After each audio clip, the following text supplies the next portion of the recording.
CM योगी ने मंत्रियों को ऊर्जा संरक्षण और मितव्ययिता का दिया बड़ा संदेश। सार्वजनिक परिवहन अपनाने और विदेश यात्राओं में कटौती के निर्देश जारी किए गए। उत्तर प्रदेश में आंधी तूफान का कहर, तूफान से 90 से ज्यादा लोगों की मौत, प्रयागराज में सबसे ज्यादा तबाही।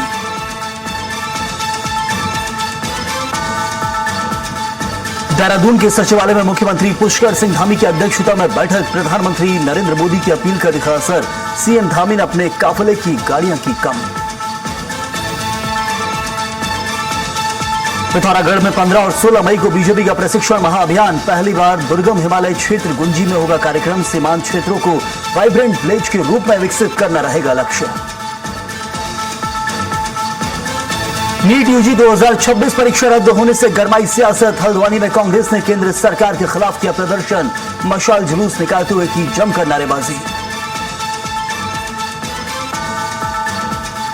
चंपावत में पति की अफेयर से परेशान महिला ने उठाया खौफनाक कदम, कथित प्रेमिका के घर पहुंचकर लगाई फांसी, मामले की जांच में जुटी पुलिस। रुड़की में मादक पदार्थ के खिलाफ बड़ी कार्रवाई, पुलिस ने किया नशे के सौदागर को जहां गिरफ्तार, करीब 78 लाख रुपए की स्मैक बरामद।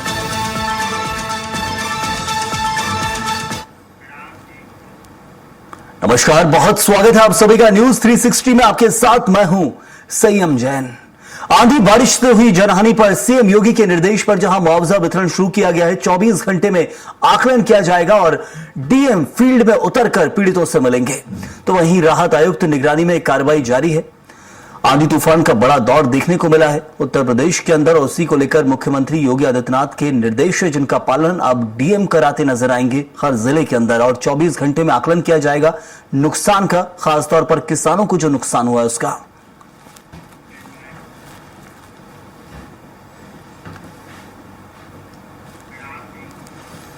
लखनऊ में मुख्यमंत्री योगी आदित्यनाथ ने विस्तारित मंत्रिमंडल की पहली बैठक में मितव्ययिता और ऊर्जा संरक्षण को लेकर बड़ा संदेश दिया है। सीएम योगी ने मंत्रियों और अधिकारियों से सप्ताह में कम से कम एक दिन मेट्रो, बस, ई रिक्शा, कारपूलिंग और साइकिल जैसे सार्वजनिक परिवहन के उपयोग की अपील की है। साथ ही वाहन फ्लीट 50% तक कम करने और अगले 6 महीने तक विदेश यात्राओं से बचने के निर्देश दिए गए। बैठक में कार्यालयों में एसी का तापमान 24 से 26 डिग्री रखने, प्राकृतिक रोशनी के इस्तेमाल और जरूरत के मुताबिक लिफ्ट उपयोग पर जोर दिया गया है। सीएम ने वर्क फ्रॉम होम, डिजिटल कार्य संस्कृति और ऊर्जा और वोकल फॉर लोकल को जहां बढ़ावा देते हुए कहा कि ईंधन संरक्षण अब राष्ट्रीय दायित्व बन चुका है।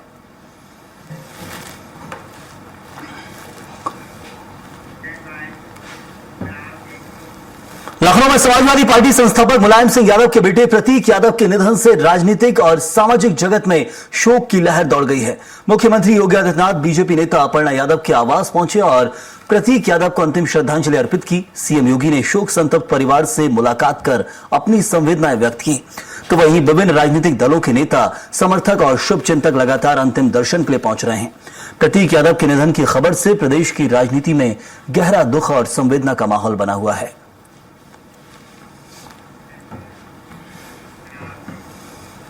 लखनऊ में समाजवादी पार्टी संस्थापक मुलायम सिंह यादव के छोटे बेटे प्रतीक यादव की संदिग्ध परिस्थितियों में हुई मौत के बाद उनकी बीमारी को लेकर बड़ा खुलासा हुआ है। मेदांता अस्पताल की डॉक्टर रुचिता शर्मा के मुताबिक प्रतीक यादव लंबे समय से हाई ब्लड प्रेशर और हाइपरटेंशन जैसी गंभीर बीमारियों से जूझ रहे थे।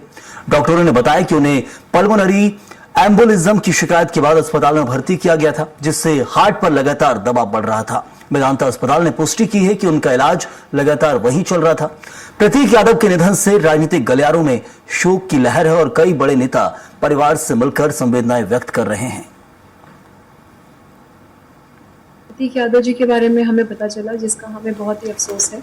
वो हमारे पुराने पेशेंट थे। मैं उनको पहले से ब्लड प्रेशर, हाइपरटेंशन और डीवीटी के लिए देखती थी। अभी कुछ दिन पहले उनका यहाँ पे एडमिशन हुआ था, जिसमें उनको पल्मोनरी एम्बोलिज्म हो गया था।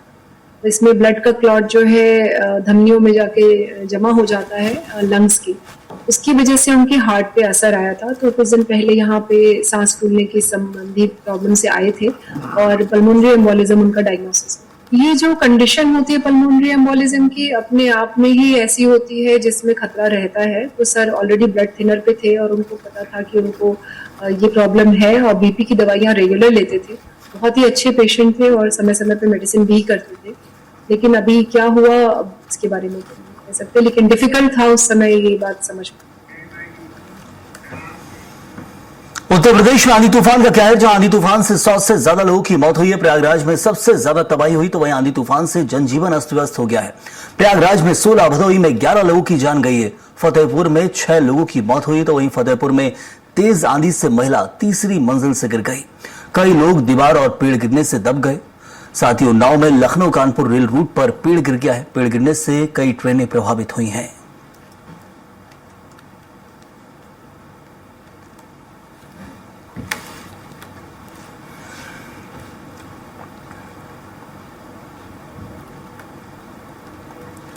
तो उत्तर प्रदेश के अंदर जहां असर देखने को मिल रहा है आंधी तूफान का, पूरे यूपी में बताया जा रहा है कि 100 लोगों की मौत हुई है आंधी तूफान के कारण। और इसका असर जो है सबसे ज्यादा पड़ा प्रयागराज हो, फतेहपुर में हो, और इसके अलावा भदोही में, तो वहीं बरेली में तो इसकी कुछ ऐसी तस्वीर आई जहां इंसान हवा में उड़ता हुआ नजर आ रहा है।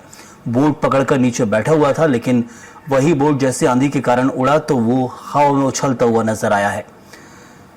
तो ये तस्वीरें बताती हैं कि कितना बड़ा जो आंधी तूफान का दौर है वो देखने मिला है यूपी के अंदर।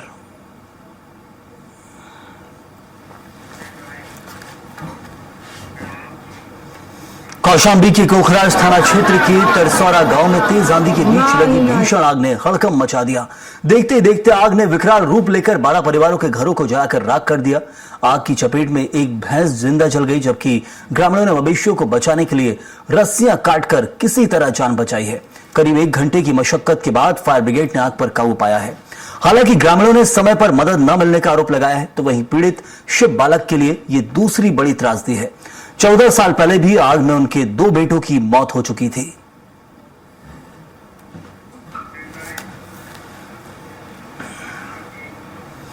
गाजियाबाद में एनडीआरएफ के प्रेसिडेंट कलर अवार्ड समारोह का भव्य आयोजन किया गया। इस मौके पर केंद्रीय गृह मंत्री अमित शाह मुख्य अतिथि के रूप में शामिल हुए और उन्हें औपचारिक सलामी दी गई। समारोह में एनडीआरएफ जवानों के अनुशासन और आपदा प्रबंधन में उनकी भूमिका की सराहना की गई है।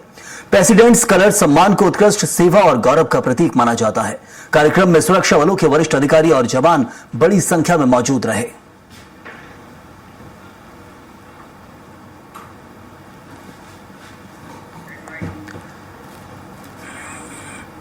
आजमगढ़ में समाज कल्याण विभाग से जुड़े 51,46,000 रुपए के अनियमित भुगतान मामले में बड़ी कार्रवाई हुई है। शासन की रोक के बावजूद 10 शिक्षकों को वेतन जारी करने के आरोप में जिला समाज कल्याण अधिकारी राजेश चौधरी को गिरफ्तार कर जेल भेज दिया गया। नगर कोतवाली में दर्ज एफआईआर के आधार पर पटल सहायक सत्येंद्र बहादुर सिंह को भी नामजद किया गया है। जांच समिति ने भुगतान को पूरी तरह अनियमित पाया, जिसके बाद मामले की पुष्टि हुई। पुलिस ने आरोपी अधिकारी को कुंवर सिंह उद्यान के पास से गिरफ्तार कर न्यायालय में पेश किया, जहां से उन्हें जेल भेज दिया गया है।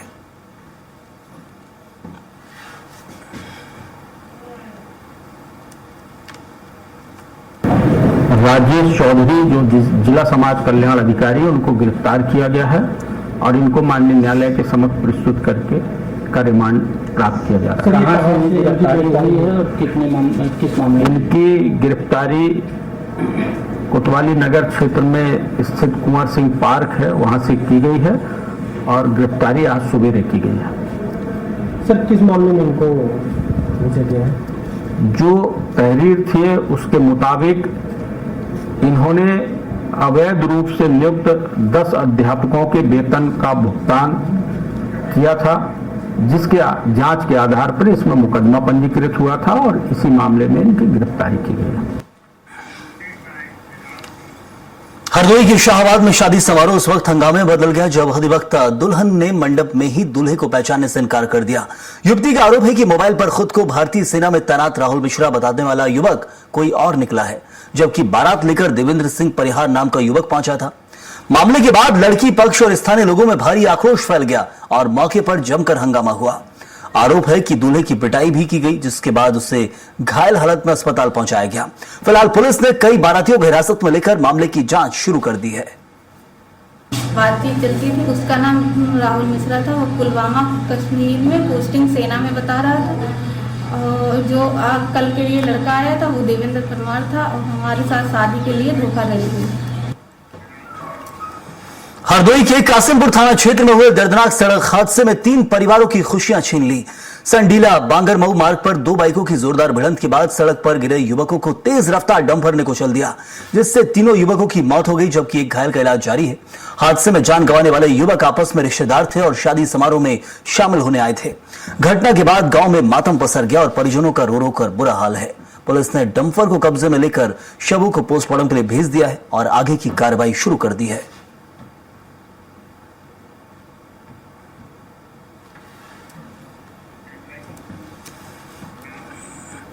आईपीएल 2026 के बड़े मुकाबले से पहले चेन्नई सुपर किंग्स की टीम लखनऊ पहुंच गई है, जहां 15 मई को इकाना स्टेडियम में लखनऊ सुपर जायंट्स से भिड़ंत होगी। प्लेऑफ की रेस में बने रहने के लिए दोनों टीमों के बीच जहां यह मुकाबला बेहद अहम माना जा रहा है। एयरपोर्ट से होटल पहुंची सीएसके टीम का पारंपरिक स्वागत हुआ और खिलाड़ियों की एक झलक पाने के लिए फैंस की भारी भीड़ उमड़ पड़ी। कप्तान ऋतुराज गायकवाड़, शिवम दुबे और head coach Stephen Fleming team के साथ नजर आए, लेकिन महेंद्र सिंह धोनी टीम के साथ दिखाई नहीं दिए। धोनी की फिटनेस और खेलने को लेकर बना सस्पेंस अब फैंस के बीच चर्चा का सबसे बड़ा विषय बना हुआ है।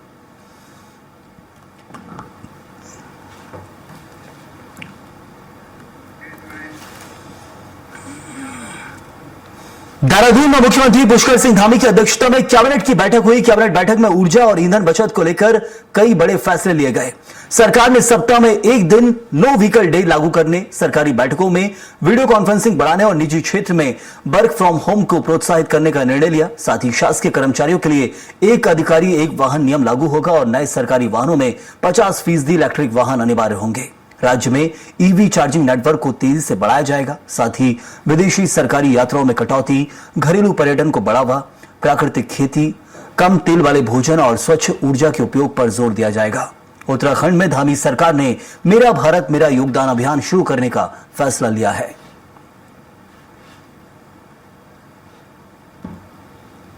ये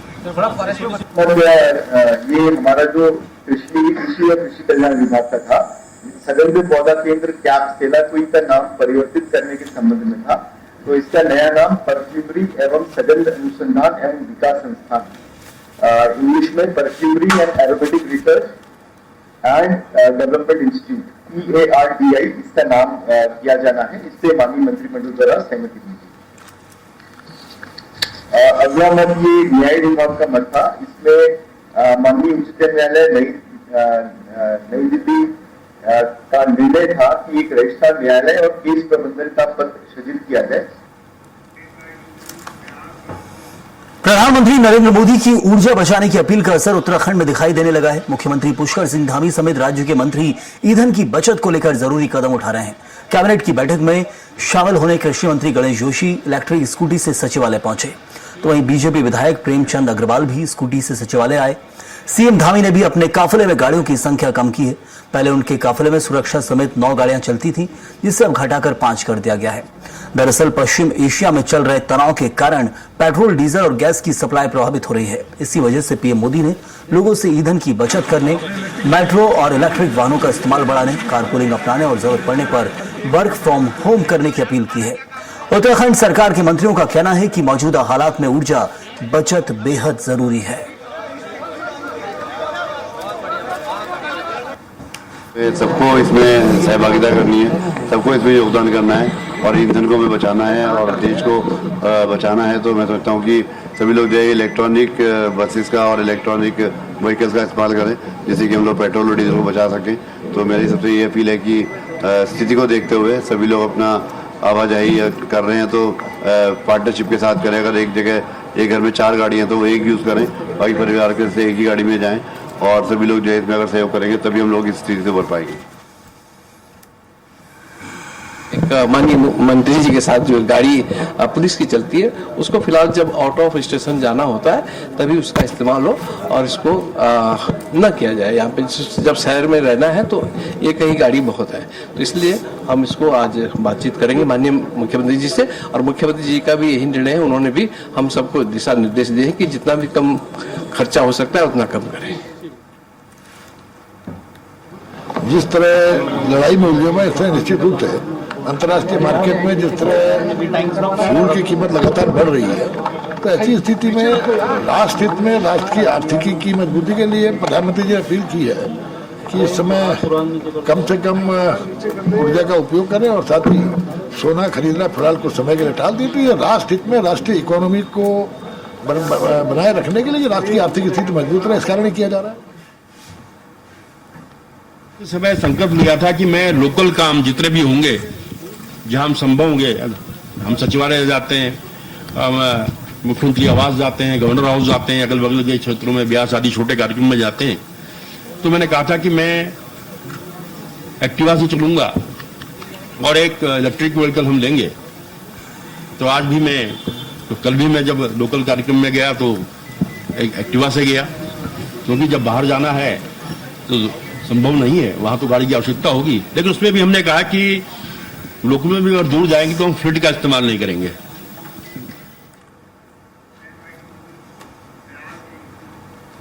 पिथौरागढ़ में बीजेपी जिला कार्यालय में प्रदेश महामंत्री कुंदन परिहार ने जानकारी दी कि पंडित दीनदयाल उपाध्याय प्रशिक्षण महाअभियान 2026 के तहत 15 और 16 मई को गुंजी में प्रशिक्षण वर्ग आयोजित किया जाएगा।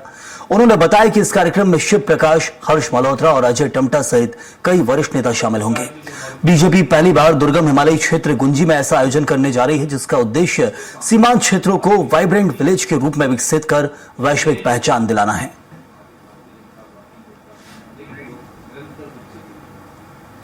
जो है हमारी 172 अपेक्षित इसमें हमारे कार्यकर्ता हैं और इसमें जिनका हमें पाथेय प्राप्त होने वाला है, जो इस प्रशिक्षण वर्ग को संपूर्ण भारत वर्ष में देख रहे हैं, उसके राष्ट्रीय संयोजक के नाते हमारे राष्ट्रीय सह महामंत्री संगठन माननीय श्री प्रकाश जी का हमें मार्गदर्शन मिलने वाला है। इसके साथ साथ हमारे केंद्रीय राज्य मंत्री आदरणीय अजय टमटा जी आने वाले हैं, हमारे केंद्रीय राज्य मंत्री श्रीमान हर्ष मल्होत्रा जी, उनका भी हमको पाथेय प्राप्त होने वाला है।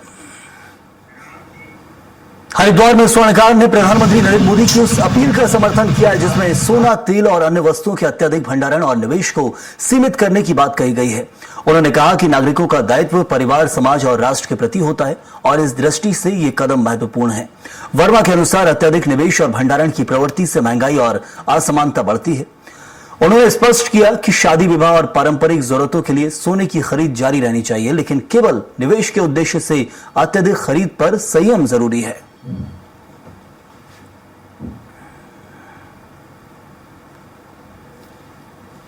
यदि मैं एक स्वर्णकार के नाते अपने विचार रखूं तो उसमें यह है कि ये निश्चित है कि स्वर्ण, ज्वेलरी या इत्यादि चीजों का यदि हम नहीं खरीदेंगे तो हमारे कारोबार पर अवश्य असर पड़ेगा, इसमें कोई दो राय नहीं। लेकिन यदि हम इसे सामाजिक दृष्टि से देखें तो वहां पर एक और लाभ बनता है, क्योंकि आजकल समाज के अंदर एक कुरीति आ गई है स्टॉक करना, भंडारण करना, चाहे वह तेल का है, अनाज का है या स्वर्ण का है। भंडारण से क्या होता है कि समाज के अंदर स्थिति खराब होती है। हल्द्वानी में नीट यूजी 2026 परीक्षा रद्द होने के बाद छात्रों और कांग्रेसी कार्यकर्ताओं ने केंद्र सरकार के खिलाफ मशाल जुलूस निकालकर प्रदर्शन किया है। यूथ कांग्रेसी कार्यकर्ताओं ने बुद्ध पार्क से शहर के मुख्य मार्गों तक मार्च निकाला। इस दौरान प्रदर्शनकारियों ने हाथों में मशाल और तख्तियां लेकर सरकार विरोधी नारे लगाए और निष्पक्ष परीक्षा व्यवस्था की मांग की है। प्रदर्शनकारियों का कहना है कि नीट जैसी बड़ी परीक्षा में पेपर लीक और अनियमितताओं के आरोप बेहद गंभीर हैं। उनका आरोप है कि बार बार हो रही गड़बड़ियों से लाखों छात्रों का भविष्य प्रभावित हो रहा है। यूथ कांग्रेस के नेताओं ने केंद्र सरकार और राष्ट्रीय परीक्षा एजेंसी पर लापरवाही का आरोप लगाया। कहा कि छात्र पूरे साल मेहनत करते हैं, लेकिन पेपर लीक जैसी घटनाएं उनकी मेहनत पर पानी फेर देती हैं। प्रदर्शनकारियों ने मामले की निष्पक्ष जांच और दोषियों पर सख्त कार्रवाई की मांग की है।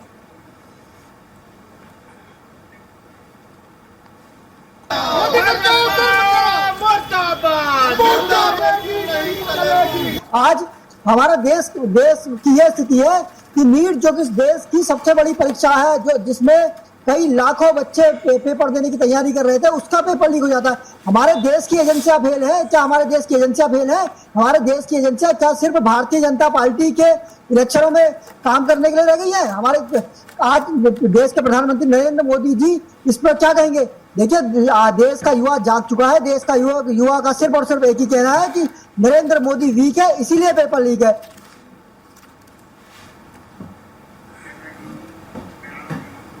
नीट यूजी 2026 परीक्षा रद्द होने के बाद देश भर में छात्रों और अभिभावकों में नाराजगी और चिंता का माहौल है। पेपर लीक के आरोपों के बाद राजस्थान में 3 मई को होने वाली परीक्षा रद्द कर दी गई है और अब मामले की जांच सीबीआई करेगी। नीट की तैयारी कर रही छात्रा तनुश्री आर्य और गरिमा सिंह ने कहा कि ये लाखों छात्रों के लिए बेहद दुखद खबर है। उनका कहना है कि बच्चे कई साल मेहनत करते हैं, लेकिन पेपर लीक जैसी घटनाएं उनकी मेहनत और भविष्य दोनों पर असर डालती हैं। उन्होंने सरकार से दोषियों पर सख्त कार्रवाई की मांग की, तो वहीं कोचिंग संस्थानों से जुड़े शिक्षकों ने भी इस पूरे मामले पर चिंता जताई है। ज्ञानार्थी कॉलेज के डायरेक्टर मनोज मिश्रा और कपिला इंस्टीट्यूट की डायरेक्टर मीना कपिला ने कहा कि लाखों छात्र दिन रात मेहनत करते हैं और ऐसे मामलों में बच्चों पर मानसिक दबाव बढ़ता है। अगर पूरा मतलब तो 3-4 साल अगर आप किसी चीज़ को दे रहे हो या 1 साल दे रहे हो, तो उसे फिर से जीरो से स्टार्ट करने में बहुत ज़्यादा हिम्मत लगती है, जो कुछ बच्चों पे नहीं हो पाती है। तो बच्चा बहुत ज़्यादा मतलब डिप्रेशन में चला जाता है और बहुत नेगेटिव थॉट।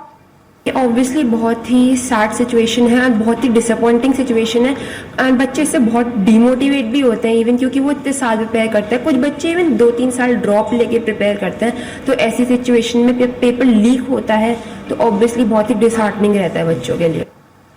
लेकिन सरकार को पूरी तरह से ईमानदारी के साथ इन परीक्षाओं को संपन्न कराना चाहिए और साथ ही साथ शिक्षा प्रणाली जो हिंदुस्तान में दिन ब दिन महंगी होती जा रही है, इसको जीएसटी से भी बाहर रखना चाहिए और शिक्षा प्रणाली को सस्ता करने का प्रयास सरकार का अवश्य होना चाहिए। जिस तरह से पेपर ये आउट हुआ है, कम से कम हम इस तरह का आगे एक ऐसा सेटअप करें जैसे एनटीए ने आज पेपर रद्द किया है।